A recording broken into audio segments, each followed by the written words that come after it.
कि भारत की लोकशाही में अगर इंसाफ को हासिल करना है, अपने हक को हासिल करना है, जिसका जिम्मा, जिसकी गारंटी भारत के संविधान ने हमको दी है, तो क्या खामोश बैठने से होगा? आज भाजपा के पास दिखाने के लिए कोई मुद्दा नहीं है। महंगाई आसमानों को छू रही है। देश के प्रधानमंत्री ने अपनी मन की बात में कहा था कि कभी कभी मजाक करना चाहिए। तो देश के प्रधानमंत्री की बात पहली मर्तबा मैं सुनकर मजाक कर रहा हूं। दिल पे मत लो आरएसएस वालों। मगर भाजपा के चाहने वाले बोलते नहीं, वैसी झूठ बोल रहा, मोदी 56 इंच का है। पहले वादा किए थे कि हर साल 2 करोड़ नौकरियां दूंगा, अब 2 करोड़ से कम करके आ गए कि 2024 तक 10 लाख दूंगा। हाय मोदी जी, कितना झूठ बोलते हैं आप। अगर आप ये समझते हैं कि बच्चों को लाकर सरे बाजार पीटा गया और उस बच्चों की तकलीफ को बयान किया ओवैसी ने, तो हम उसको सजा देंगे, और जो खामोश बैठे हुए थे हम उनको इनाम देंगे, तो दो, ये आपका जमहूरी हक है। मगर मेरे अजीज दोस्तों और बुजुर्गों, जो लोग खामोश हैं वो आपका मजाक उड़ा रहे हैं। जो लोग खामोश हैं वो आपका इस्तेसाल कर रहे हैं। जो लोग खामोश हैं वो आपकी बर्बादी के अफसाने प्लानिंग बना रहे हैं। जो लोग खामोश हैं वो हमेशा के लिए आपको खामोश करना चाहते हैं। इसीलिए ये दीवाना आपके दरमियान में खड़े होकर पुकार पुकार कर कह रहा है कि भारत की लोकशाही में अगर इंसाफ को हासिल करना है, अपने हक को हासिल करना है, जिसका जिम्मा, जिसकी गारंटी भारत के संविधान ने हमको दी है, तो क्या खामोश बैठने से होगा? उठो, एक कोहराम मचा दो।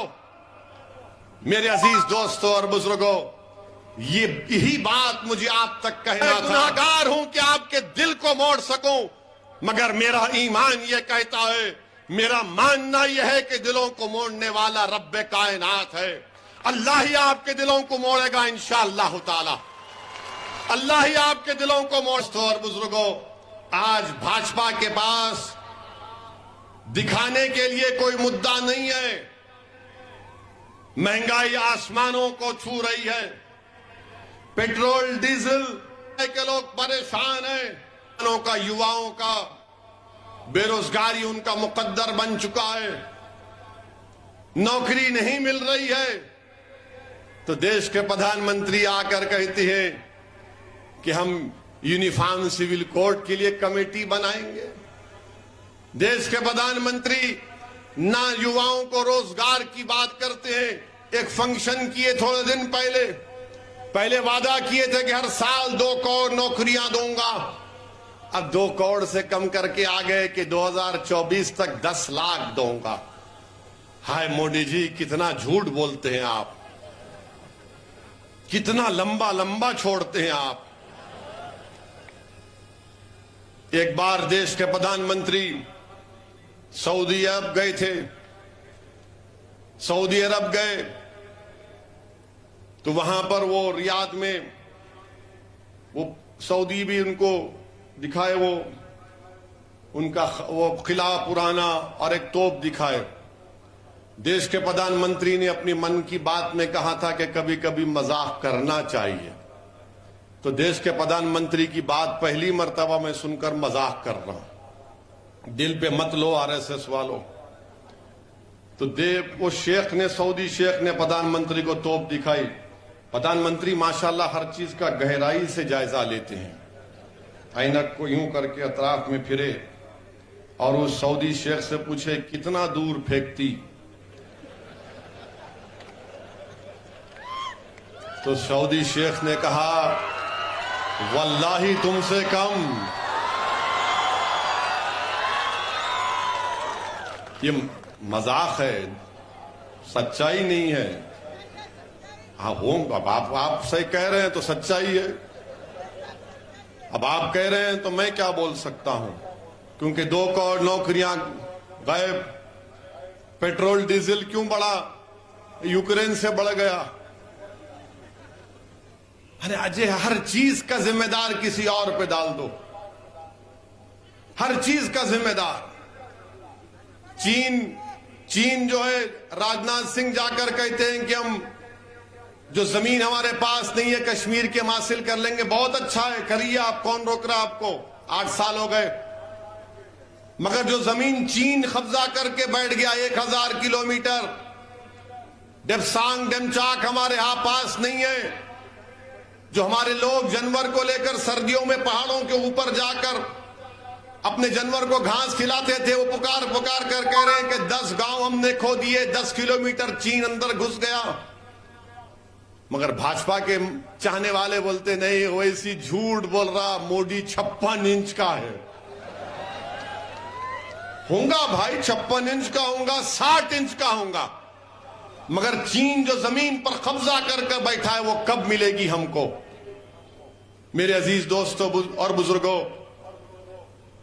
गुर्बत, पॉवर्टी गुजरात में बहुत ज्यादा बढ़ गई, मगर उसका भी कोई जिक्र नहीं होता।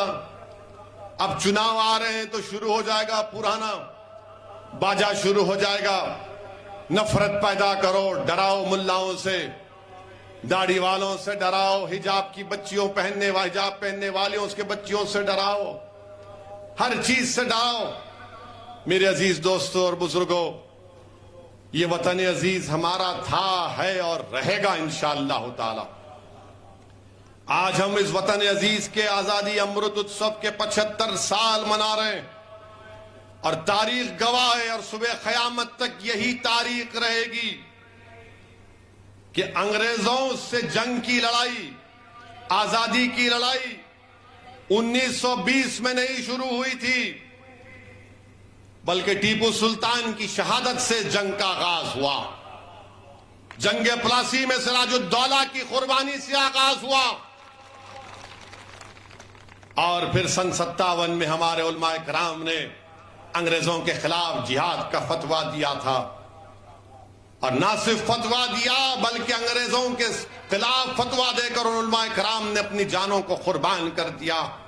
अगर आज भारत को अंग्रेजों से आजादी मिली तो इसमें मौला महमूदुल हसन, उनकी कुर्बानी को कोई नहीं भूल सकता कि माल्टा की जेल में सर्दियों के मौसम में 4 महीने उस जेल के एक मैदान में इनको कैद करके रख दिया गया था। मुल्क से कितनी दूर है माल्टा, आज भी प्लेन से जाएंगे तो कम से कम 12 से 13 घंटे लग जाएंगे। हमारे बुजुर्गों ने माल्टा की जेलों में मसाइब को बर्दाश्त किया, काला पानी की सजाएं बर्दाश्त की। बताओ किस लिए? इस दिन के लिए कि हमारे रोड पे लाके हमारे बच्चों को मारा जाएगा। मेरी शिकायत आपसे है, अगर इन उलमाओं की कुर्बानियों को आप भुला चुके हैं तो फिर कोई बात नहीं, मगर हम अपने बुजुर्गों की कुर्बानी को नहीं भुला सकते। अगर आज हम आजादी से सांस ले रहे हैं, ये हमारे उलमाओं की मेहनत, उनकी कुर्बानी, उनका सदका है। उन्होंने सब कुछ कुर्बान कर दिया अपना, और हम ये अपनी आंखों के सामने देख रहे हैं कि जिसने माल्टा की जेल में सर्दी के मौसम में जेल के मैदान में 4 महीने गुजारा, आज उन्हीं के जानशीन देख रहे हैं कि उनकी बेटी की अस्मत रेजी करने वालों को सरकार छोड़ती है संस्कारी होने के नाम पर। बताओ, या यही हम इसीलिए आजादी का अमृत उत्सव मना रहे हैं? यही हम खराज अकीदत पेश कर रहे हैं उन आजादी के अजीम मुजाहिदीन को जिन्होंने अंग्रेजों के खिलाफ अपना सब कुछ कुर्बान कर दिया? इसीलिए कुर्बान किया था जिन्होंने पाकिस्तान के 2 नेशन थ्योरी को रिजेक्ट किया, मुस्तरद किया, भारत के कंपोजिट कल्चर की बात की थी।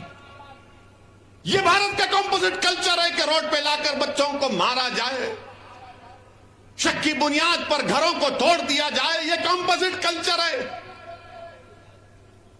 रद्दे पाकिस्तान की किताब लिखने वाले हुसैन अहमद मदनी के बारे में तुम क्या कहोगे, जिन पर क्या क्या इल्जाम नहीं लगाए गए, हमले किए गए? उनकी रूहें तड़प रही होंगी इस भारत को देखकर। मेरे अजीज दोस्तों और बुजुर्गों, क्या हम सिर्फ तड़पेंगे और सिर्फ आंख में आंसू लाकर अपने घर में जाकर सो जाएंगे? नहीं, मैं आपसे अपील कर रहा हूं कि उन उलमाओं को जिंदा रखना है, वो मरे नहीं, वो दुनिया से जरूर गए मगर हमारे दिमागों में उनकी कुर्बानियां आज भी जिंदा है और कल भी रहेंगी। उनको जिंदा रखने का, उनको खराज अकीदत पेश करने का बेहतरीन तरीका यह है कि हम अपनी सियासी क़यादत को मजबूत करें। देश को आजाद होकर 75 साल हो चुके, हमने हर फार्मूले को अपनाया, हर एक्सपेरिमेंट किया, हर कोशिश की, मगर नतीजा क्या निकला कि फिरका परस्ती बढ़ती गई। हम दिलों को मिलाने की बात किए मगर सरकारों ने दिलों को तोड़ा। हमने घरों की दीवारों को हटाने की बात की मगर हमारे घर को जला दिया गया। हमने कहा कि मिल बैठ कर खत्म करेंगे मगर आपने दूरियां पैदा की हैं। मेरे अजीज दोस्तों और बुजुर्गों, मेरी आपसे इल्तिजा है कि मंजलिस को एक मौका दीजिए। हम किसी मजहब के खिलाफ थे, ना कभी रहेंगे इंशाअल्लाह ताला। असदुद्दीन ओवैसी की फितरत में नहीं है किसी मजहब के खिलाफ जाने की। मैं तो चाहता हूं, मेरी ख्वाब, मेरी जुस्तजू, मेरा पैगाम यही है कि भारत में कमजोरों को इंसाफ मिले, भारत में मजलूमों को इंसाफ मिले, कमजोरों को ताकतवर बनाया जाए। और उसी वक्त होगा जब भारत के कमजोर अल्पसंख्यक समाज, दलित, आदिवासी और हमारे जो हिंदू भाई जो आज भी गांधी और नेहरू की कुर्बानियों को नहीं भूले हैं, वो उनको आगे बढ़ना पड़ेगा। वरना सिर्फ याद रखो, जिस राह पर हम देश को लेकर जा रहे हैं वो हम अपने मुजाहिदीन आजादी के राह जो ने सोची थी, जो ख्वाब देखा था, हम उन ख्वाबों को नहीं पूरा कर रहे हैं। हम उनके ख्वाबों को चुकना चूर कर रहे हैं मेरे अजीज दोस्तों और बुजुर्गों। बहरहाल इंशाअल्लाह ताला जब यहां से मंजलिस के कैंडिडेट का, उम्मीदवार का ऐलान होगा, मैं फिर से आपके दरमियान में आऊंगा।